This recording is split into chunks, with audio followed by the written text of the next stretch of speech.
خالد بن ولید بڑے خاندانی آدمی تھے. غزوہ احد میں مسلمانوں کو شکست دلوانے والے کون تھے پتہ ہے آپ کو؟ خالد بن ولید. کتنا اسلام کو نقصان پہنچایا انہوں نے. غزوہ احد میں 70 افراد خالد بن ولید اور ابو سفیان کی وجہ سے شہید ہوئے ہیں. اتنا زبردست زد پہنچائی ہے مسلمانوں کو. لیکن پیغمبر جانتے تھے یہ دونوں ہیں کیا؟ خاندانی. سمجھ رہے ہو؟ یہ دونوں ہیں کیا بھائی؟ یہ نقصان بھی انہوں نے اس لیے پہنچایا کہ اپنی قوم سے وفا کی ہے. اپنی قوم کی طرف سے لڑنے آئے تو میدان جنگ میں فرار نہیں ہوئے. دشمنی ہے تو دشمنی بھی کیسے؟ جی جان سے کرنی ہے, اس میں منافقت نہیں کرنی. 2 نمبر آدمی نہ ادھر کا ہوتا ہے نہ ادھر کا ہوتا ہے. تو خالد بن ولید آئے, کتنا شدید نقصان پہنچایا. صلح حدیبیہ میں جب مسلمانوں نے صلح کی ہے, جنگ کو ٹالا ہے, تو خالد بن ولید بھی تھے مشرکین کی سائڈ پہ. آپ صلی اللہ علیہ وسلم نے بھانپ لیا کہ یہ ہے تو کافر, لیکن اس طرح کے خاندانی لوگ اگر مسلمان ہو جائیں تو فائدہ کس کو ہے؟ اسلام.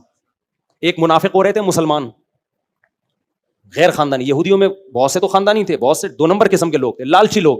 مسلمان ہو گئے, ان کو پتا تھا ادھر کچھ ہمیں بینیفٹس مل رہے ہیں, تو انہوں نے تو اسلام کو بدنام کرنا تھا. خالد بن ولید کا نبی کو پتا تھا, اور نبی یہ بھی جانتے تھے خاندانی آدمی تلوار کی زور سے مسلمان نہیں ہوتا, اس کی دشمنی بڑھے گی کم نہیں ہوگی. سمجھ رہے ہیں؟ تو نبی صلی اللہ علیہ وسلم نے خالد بن ولید کو پیغام بھیجا. پیغام یہ بھیجا کہ خالد بن ولید جیسا سمجھدار آدمی ابھی تک مسلمان نہیں ہے, یہ ہمیں سمجھ میں نہیں آتا. او کما قال صلی اللہ علیہ وسلم, تم اتنے ذہین آدمی ہو, اتنے سمجھدار آدمی ہو, ابھی تک تم کافروں کے ساتھ کیسے ہو؟ پھر آپ نے فرمایا تم ہمارے ہاں ہو گے تمہیں عزت ملے گی. تو خالد بن ولید کے دل میں یہ بات گھر کر گئی, کیونکہ خاندانی آدمی کو آپ رسپیکٹ دے کے تو بہت کچھ کروا سکتے ہو, ذلیل کر کے غیر خاندانی ہوتا ہے نا, اس کو آپ جتنا ذلیل کرو گے نا وہ اتنا آپ کو عزت دے گا, ٹھیک ہے نا. جتنی گالیاں دو گے آپ کو اتنا رسپیکٹ کرے گا. وہ عزت دار آدمی کہتا ہے بھائی عزت سے تو 1 لاکھ روپے بھی تو مجھ سے لے لے, بدماشی سے نکال کے دکھا دے تو, ٹھیک ہے نا, یہی کرے گا نا وہ. کیا خیال ہے؟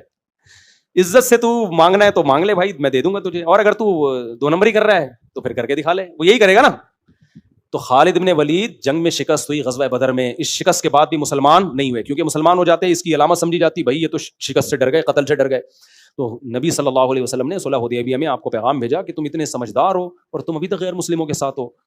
تو وہ ان کے دل میں یہ بات اثر کر گئی, آئے اسلام قبول کیا. کتنے لوگوں کو اشکال ہو سکتا تھا بھائی یہ تو وہی ہیں جنہوں نے ہمارے 70 افراد شہید کروا دیے, نبی صلی اللہ علیہ وسلم کے چچا حضرت حمزہ کو شہید کروا دیا, تو ہم نہیں ان کا اسلام مانتے. نا نا نا نا نا بھائی, جب کنورٹ ہو گیا تبھی نبی نے فرمایا جاہلیت میں جو بہتر تھے اسلام میں بھی وہی بہتر ہیں. تو خالد بن ولید ایسا جب اسلام لائے ہیں نا, تو پھر کیا وفا کر کے دکھائی ہے انہوں نے, کیا صاحب رومیوں سے لڑے ہیں اور پوری زندگی میدان جنگ میں, اور کہتے ہیں میں نے کوئی موقع ایسا نہیں چھوڑا شہادت کا میدان جنگ میں جہاں مجھے پتا تھا کہ یہاں گھمسان کی جنگ میں گھسوں گا تو شہید ہوں گا, وہاں گیا ہوں پھر بھی شہید نہیں ہوا میں. ایسے لڑے ہیں.